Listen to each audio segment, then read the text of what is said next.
the fiction of Harlan Ellison in a book called Mind Fields, a very lovely book available in both soft and hardcover editions. Mr. Ellison, it's always a pleasure. Mr. Snyder, I am quietly humble and proud to be here. Oh, stop. Well, God, you were coming, I mean, all of that we can learn from this. I mean, my God. I mean, like, you know, I've been to Italy. I eat penne, but... I mean, well, didn't you like it there? I mean... I loved it. I thought Italy was wonderful, as opposed to France. Which, True. Which, when I came back, I said we should nuke them till they glow.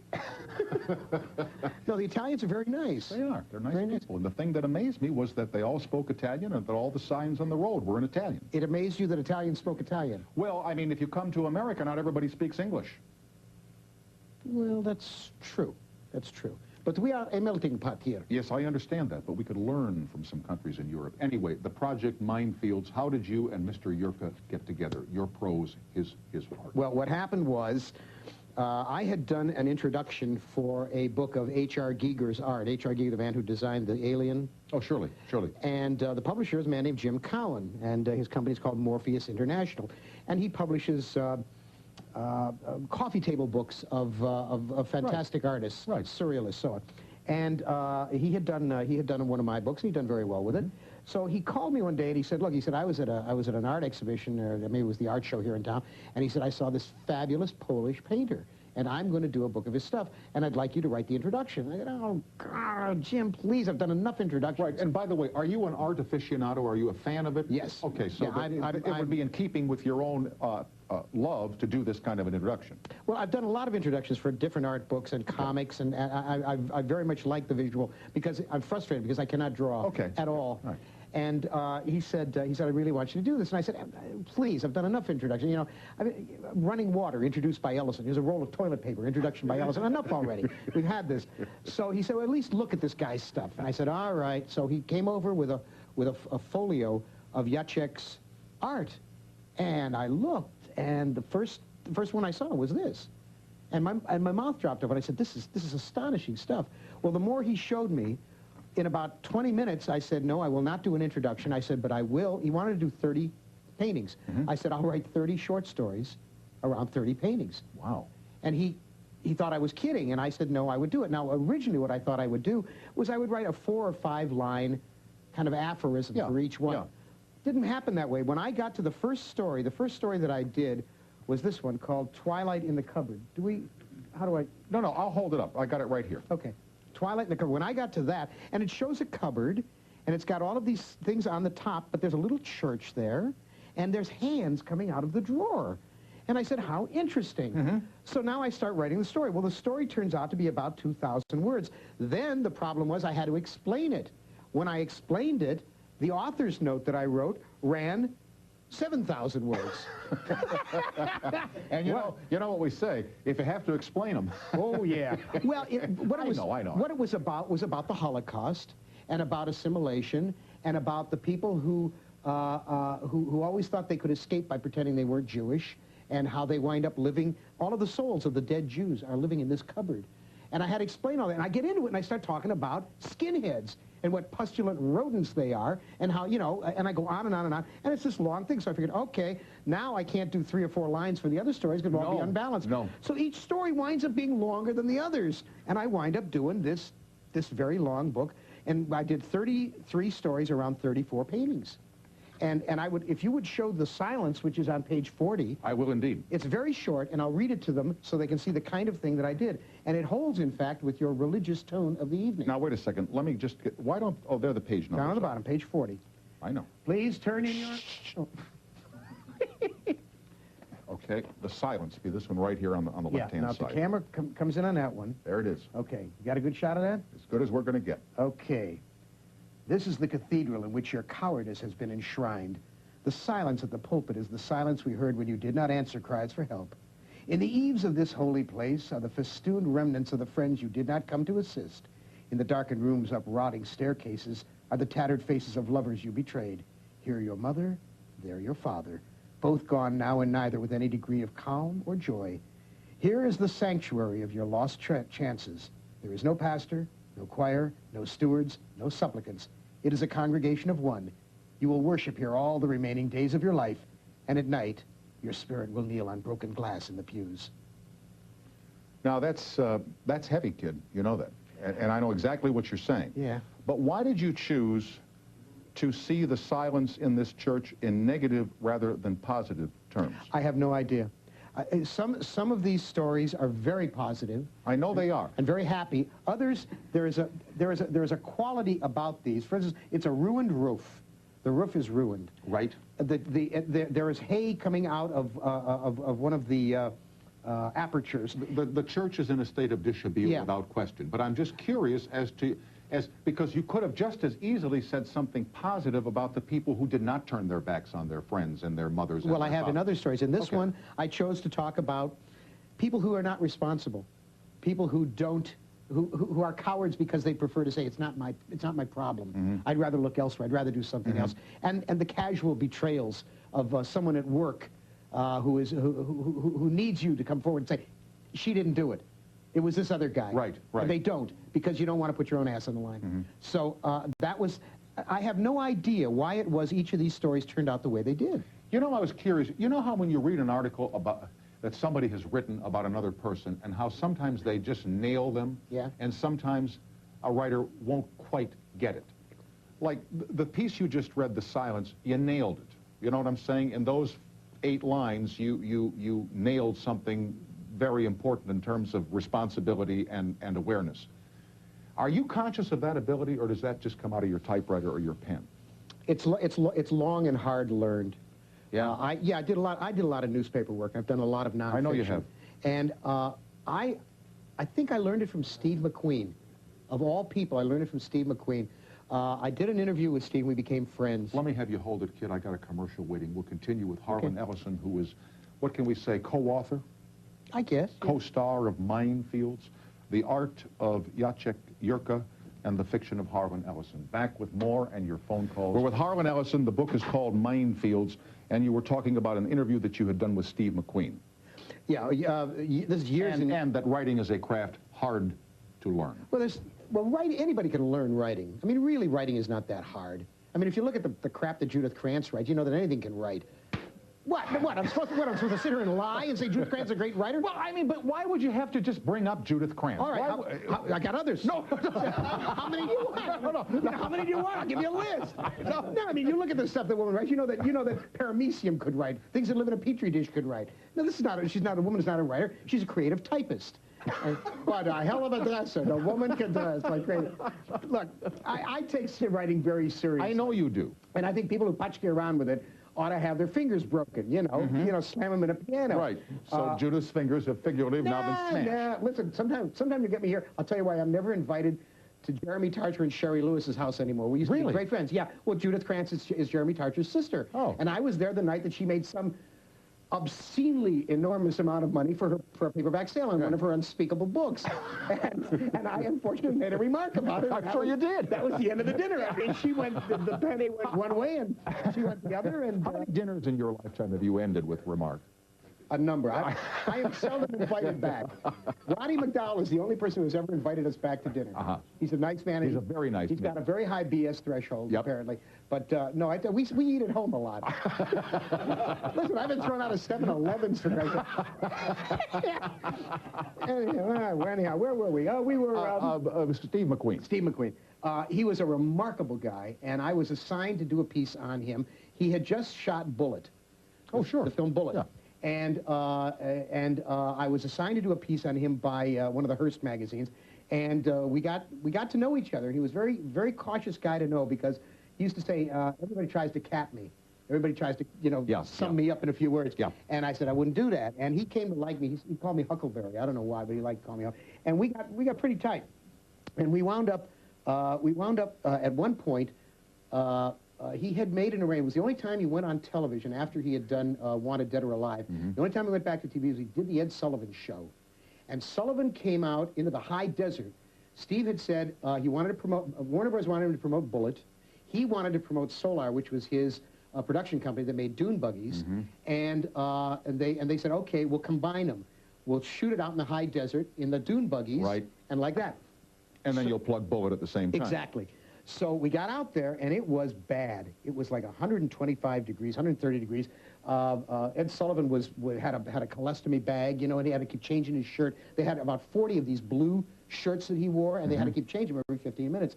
And it was a real bad day. And at one point during the shooting, all of a sudden, McQueen stops, and he looks around, and he says, "What's that whirring sound?" And everybody goes, "What whirring sound?" What whirring sound? Nobody hears it all of it. I mean, we've heard it all afternoon. He heard it for the first time.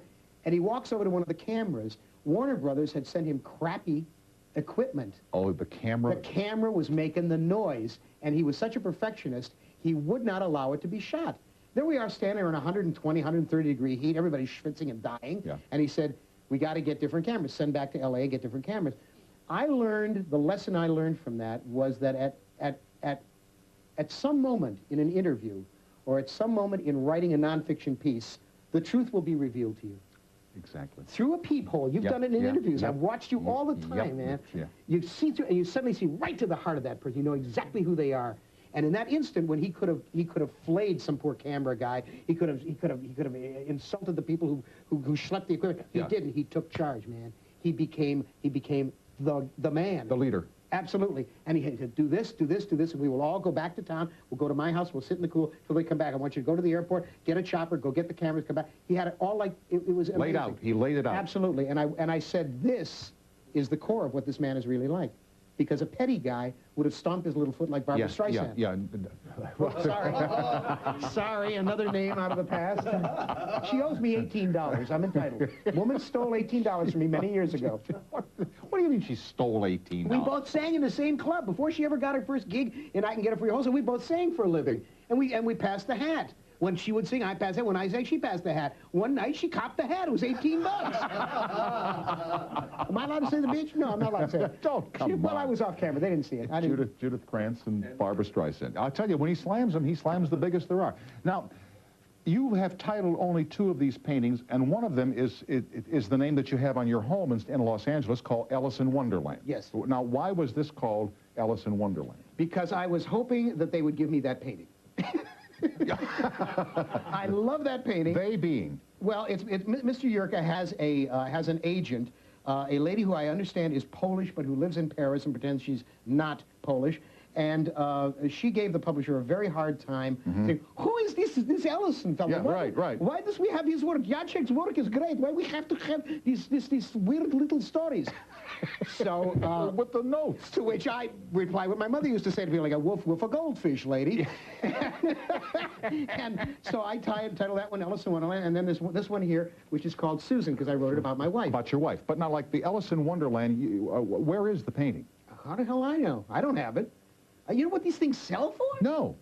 Let me ask you a question. Cowan's in the other room. Ask him. They're about 50 grand a piece. You're kidding. I haven't got that kind of money. Does it look anything like this?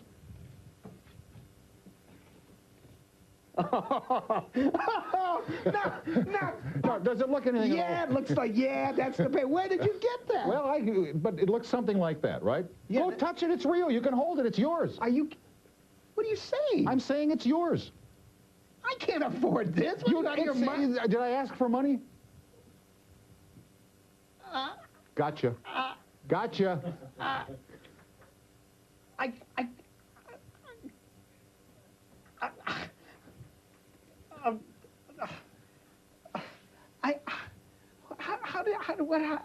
Did you do this? Well, Santa never tells how. We will continue with Harlan Ellison. Man, I've never seen this guy absolutely thunderstruck. In 20 years of broadcasting, I got him. Nailed him. We'll be right back after these messages. You're kidding. I wouldn't kid you, pal. This is mine? It's yours. Well, you done did me this time. Oh, I know. Jim Cowan is in the next room. Your agent? He's the publisher of this book. He is the sweetest man in the world. He's the wonderful publisher, honest as the day is long. He's a pleasure to work with. I have worked with some of the greatest mumsers in the universe as publishers, and I am quick to call them that. But boy, he is a prince. And if he paid for this, what I think he paid for this, it is more than I've ever gotten for a book in my life. I'm just... Can I get one of those does-its? I got to, every time I watch... You mean with a stick on the wall? Yeah, with a stick on the wall. Well, look, I'm talking right to the guy. With the manufacturers of the Does It, the commercial you just said, would you send me one? Send it to Tom. I'm dying to try it. If it's good, I'll give Tom a statement. I got to try it. It looks great. You're the guy just got the painting of his dreams. I can't talk about it. I can't talk. Eggs on the wall. I can't talk about it, man. This is, you know, this is just... But anyway, your publisher made this happen for you. Yeah. And he sent me a note, which you also read, that says if you have a heart attack or a seizure or he should send it to him because he's got a place over the sofa for it. Yes, I think what's really tragic, I think, is that we both told him he couldn't come to dinner. That's true. And he's a decent man. He does eat mashed potatoes with his hands, but apart from that, a nice fellow. And I hear he loves Judith Krantz. Here is Steve on the phone in Minneapolis. Hi, Steve. It's Tom. How you be? Oh, pretty good. Good. Congratulations on the painting there, Harlan. Thank you. Thank you. I belong to a computer service called Genie. Oh, do you? Yeah, and Get a life. I know that you don't like it too much. No. It's not that I don't like computer services. What I don't like are the harebrained idiots who get on these computer bulletin boards and spend all night long bad-mouthing people with impunity, spreading gossip and doing ugliness. They are, you see, what bothers me about the information superhighway is that it is going to be traversed by the same imbeciles who are walking around without an information superhighway. Right. See, in the old days, guys like this would have a fanzine, and they were semi-literate, and they couldn't spell. Now they got a spell checker. Ooh, a spell checker means they can be complete boneheads, and they get on these lines, and they're very defensive about it. Oh, sure. They're like members of a devil cult who resent it when you say you shouldn't bite the heads off chickens. See? And that's what these people are. And every day I got friends who call me and they say, you should see what was said on Genie last night, what was said on Prodigy last night, blah, blah, blah. And I said, I don't want to know. I don't want to know. These people are spring-loaded vomit. That's all they are. You know, I'm a nice fella. I don't want to know. Go away. Get a life. Stop sitting there and eating Twinkies. Steve, has he answered your question? No. No. Well, what part of that didn't you understand, Steve? Was it the spring-loaded vomit, Steve? I understand why you're saying that, and I know for the most part you're right. The thing that I really liked about Genie, though, is that at least I was able to get some up-to-date information on what, like, you're up to, and to know when to run down to the bookstore looking for books. And there are nice things on the computer nets. I do not deny it. There's always wonderful stuff. It's like a knife. A knife can carve a piece of sculpture. A knife can carve a piccolo for a child. A knife can also be used to behead a woman in the street. Yeah. It depends whether you've got an imbecile wielding the implement. I'm not a Luddite. I got a fax. I've got an Electrodex for my address. The fact that I use, by the way, the fact that I use a manual typewriter and not a personal computer makes them crazy. Oh, I know. Makes them insane. Like they have to convert me. I said to some young people one day, I said, you know, they have a wonderful machine now where you don't have to type anything on a screen and then rearrange it. You can put a piece of paper in this machine, and it prints what you're writing right on the piece of paper. They said, what is it? I said, a typewriter. It's amazing. Steve, I'm glad you called. Thanks. Okay. Bye-bye. Bye. David in Rochester, New York. Hello. Hey, how you doing, Tom? I'm fine, David. How are you? Mr. Ellison, I am a huge fan of yours. Does that mean, when you say you're a huge fan, do you mean you weigh over 300 pounds? I weigh about 250. Aha. Okay. What can I do for you? Well, I'm a very big fan of yours, like I said, and I'm wondering, are we going to see anything on the big Howard Stern? Oh, it's a Howard Stern call. Oh, there's always this. I swear to God, Howard Stern must hire these people for a pittance to call people and ask about Howard Stern. Actually, Howard Stern is a transvestite. I'm not sure you know this. Howard Stern is a 13-year-old girl with, but not an attractive 13-year-old girl. I don't need this, Harlan. Do it on your own show. Okay. They won't let me do it on my own show. I know. Me neither. Lance in Louisiana. Hello. Hey, Tom. How's it going? Pretty good, Lance. Pretty good. How's everything? Whereabouts in Louisiana do we find you tonight? I'm right outside New Orleans. Oh, very good. Here's Harlan. He's right here. Say hello. You in Metairie? No, I'm in Gretna. I know Gretna. But one of my favorite books that you wrote was called Spider's Kiss. Spider Kiss, yeah. And I was wondering why that hasn't been made into a movie. I think it would make a great movie. And did you ever write a sequel to that? No, I never wrote a Spider Kiss is my rock novel. And Greil Marcus, who is about the best rock critic in the world, said it's the best rock novel ever written. I would second that. I love that book. And it was originally optioned by Elvis Presley's manager. For heaven's sake. And never made. Who, Parker? Parker took it, and it was never made. Then it was optioned by, I forgot. It's been optioned 2 or 3 times. It's never been made, and I think it's probably out of date as a movie now. Have you ever written a sequel to any of your books? No. And I'll tell you why. I hate sequels. I think sequels are chewing your cud twice. Yeah. I hate trilogies. I hate books that go on and on and on. Now, when Conan Doyle got tired of doing Sherlock Holmes, he killed him. He threw him off the Reichenbach Falls. He said, take it easy. You're dead. And the people geschried, and they made such a noise that he came back and he wrote more. And the Sherlock Holmes stories that followed are not as good. Dumas, after he did Three Musketeers, he did 10 years later and 20 years after. Neither one is good. I've read books by people where they go back and they rethink. You say what you gotta say, and you get off stage and you write something else. I've never written a sequel. Now, A Boy and His Dog, which they made a movie of, was only part of a large novel. Right. So there's 3 or 4 of those stories published, and there's a larger section coming if I ever get around to finishing it. But no, I've never written a sequel to anything. Lance, I'm glad you called. Thank you. Tom, thank you. And if you have an extra one of those books around, I know you don't like giving away the gifts, but you're out of cups. No, you got to go to the store and buy it. No. I don't have any extra books. No, we give him one. We got a long chain on it. We drag it back after the show. Anyway, Lance, thanks for calling, my friend. You. All right, bye-bye. Lastly, I don't have time for the cruise that you were on. Oh, sure. Throw it out there and make me look like a bum. And No. He was on a cruise where you, it was a cruise with Harlan Ellison, right? It was on the Love Boat. It was the Regal Princess. Really? The Love. We got called by a company, and they said, we're putting together a mystery cruise. Was Kathy Lee on the cruise? No. No. There's going to be a murder, and there's a whole bunch of people who will be in this package, and if you'll be the celebrity author, and we will give you a complete trip. So they fly us to Acapulco. Now, my wife and I have been married 8 years. Right. We've been together 9 years. And about a year and a half ago, she said to me, take me on a honeymoon or I will kill you. And I said, not a hell of a lot of choice there. So this thing came along. I said, how would you like a nice trip, up from Acapulco and Puerto Vallarta and Mazatlan and Cabo San Lucas. Cabo San Lucas. And she said, I'd love it. So we get on this boat, with this big boat. It's big. Big, with a lot of people with blue hair and support hose.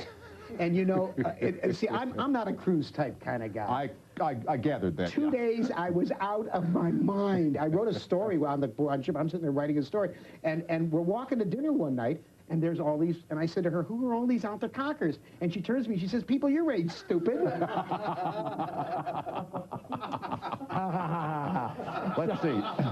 Judith Kranz, Barbara Streisand, and the computer networks, and now the cruise line. They treated us like gods. We had a wonderful time. Susan loved it. So I pretend to like it. Yeah. Fortunately, she's not watching this show tonight, so I can tell the truth. I would sooner slash my wrist the long way than ever go on another cruise.